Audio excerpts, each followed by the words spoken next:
बच्चों, आज मैं तुमको रासायनिक संयोग के नियम में गुणित अनुपात का नियम बताऊंगी। तो यह नियम क्या है? यह नियम जॉन डाल्टन ने सन 1804 में प्रतिपादित किया था।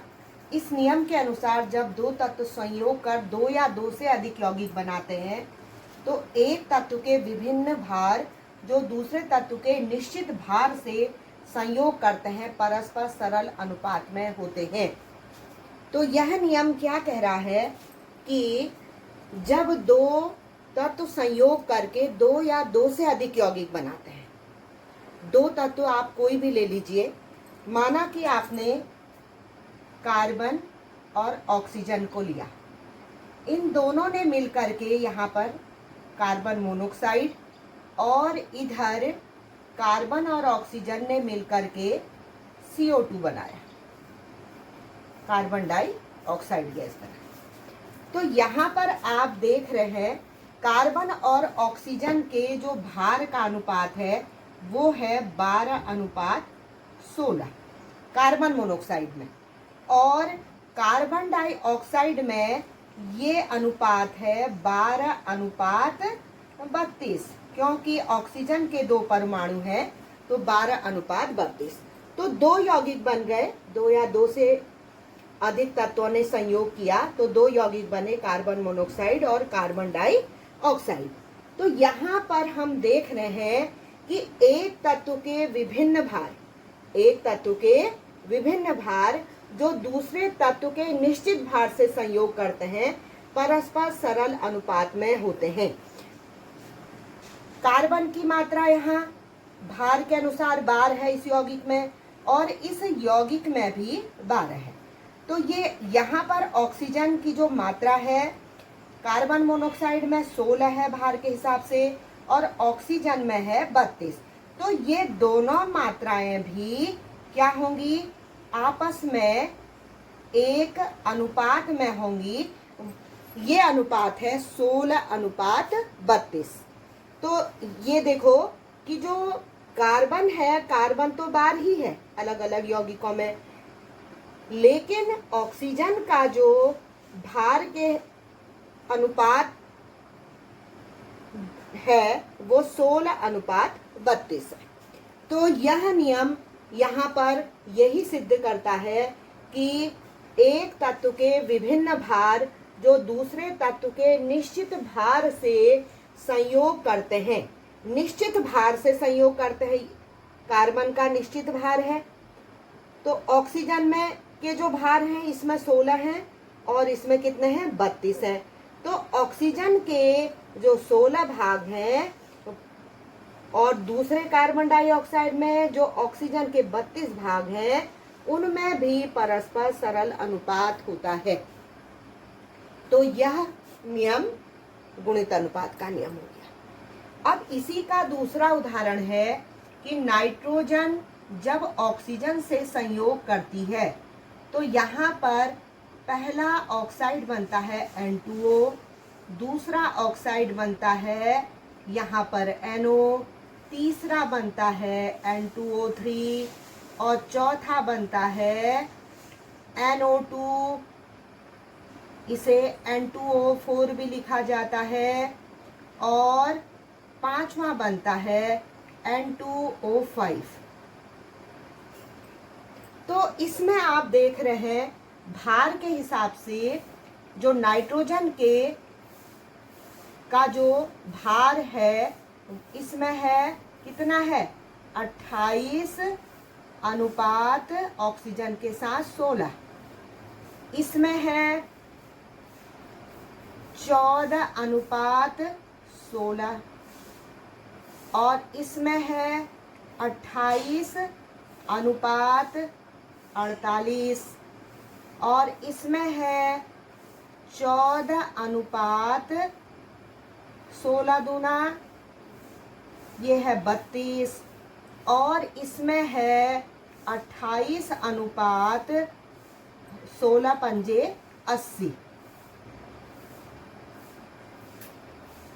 फिर से देखिए, नाइट्रोजन और ऑक्सीजन जब आपस में संयोग कर रहे हैं तो पहला ऑक्साइड बनता है नाइट्रस ऑक्साइड, दूसरा बनता है नाइट्रिक ऑक्साइड, तीसरा बनता है N2O3 ट्राई ऑक्साइड, और चौथा बनता है NO2 नाइट्रोजन डाइऑक्साइड, और पांचवा बनता है नाइट्रोजन पेंटा ऑक्साइड।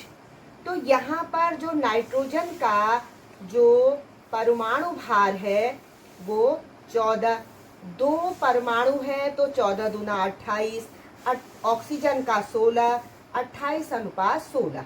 इसमें देखिए 14 अनुपात 16, इसमें देखिए 14 दूना 28, 16 तियां 48। इसमें देखिए NO2, तो ये है टेट्रा ऑक्साइड है नाइट्रोजन का, तो इसमें देखिए 14 और ऑक्सीजन के 2 परमाणु हैं 14 अनुपात 32। इसमें देखिए नाइट्रोजन के 2 हैं और ऑक्सीजन के 5 हैं, तो ये हो गया 28, 14 दूना 28, 16 पंजे 80। तो अब यहाँ पर आप क्या करेंगे, इन सब भार को आप क्या करोगे, यहाँ पर इसमें ये 28 अनुपात 16 है और इसमें 14 अनुपात 16 है, तो इसको 2 से गुणा करो, 14 दूना 28, 16 दूना 32। इसमें एज इट इज रहेगा 28 अनुपात 48, और इसमें देखिए इसको भी आप मल्टीप्लाई कर देंगे, ये आ जाएगा 14 दूना 28 और 32 दूना 64। सबको 28 बना रहे हैं हम, और जो पहले से ही 28 है वो वैसे ही रहेंगे, 28 अनुपात 80। तो देख रहे हैं आप इन 5 ऑक्साइडों में नाइट्रोजन का जो भार प्रतिशत ऑक्सीजन के से जो संयोग कर रहा है वो अलग अलग है, 16 अनुपात 32 अनुपात 48 अनुपात 64 अनुपात 80।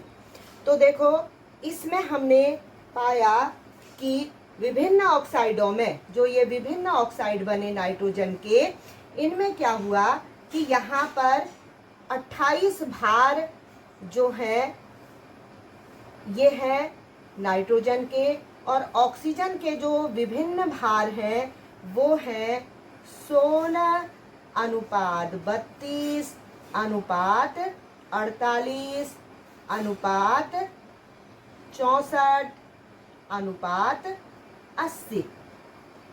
अब आप देखिए कि इसको आप सरल बनाएंगे,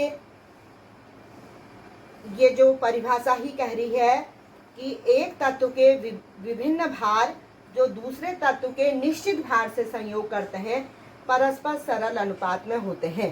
तो यहाँ पर ऑक्सीजन के जो विभिन्न भार हैं वो नाइट्रोजन के 28 भार भाग से किस अनुपात में संयोग कर रहे हैं, 16 अनुपात 32 अनुपात 48 अनुपात 64 अनुपात 80।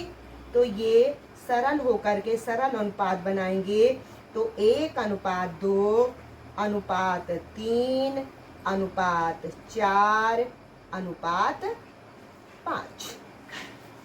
तो ये 2 उदाहरण गुणित अनुपात के हो गए, जिसमें कि हमने पाया कि एक तत्व के जब 2 या 2 से अधिक तत्व 2 से अधिक यौगिक बनाते हैं तो एक तत्व के विभिन्न भार जो दूसरे तत्व के निश्चित भार से संयोग करते हैं परस्पर सरल अनुपात में होते हैं।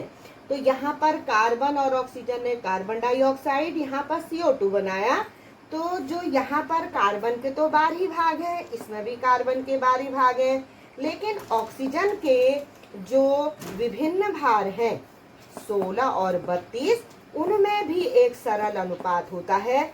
ऐसे ही इस उदाहरण में भी हमने यही पाया कि जो नाइट्रोजन के जो निश्चित भार हैं 28, वो ऑक्सीजन के विभिन्न भारों से एक सरल अनुपात में ही संयोग करते हैं। यही गुणित अनुपात का नियम है। इस नियम को जॉन डाल्टन ने सन 1804 में प्रतिपादित किया था। अब मैं इसके बाद जो अगला टॉपिक आगे ले जाऊंगी वो है व्युत्क्रम अनुपात का नियम, लॉ ऑफ रेसिप्रोकल प्रोपोर्शन। तो इसको मैं नेक्स्ट टॉपिक में समझाऊंगी। Thank you.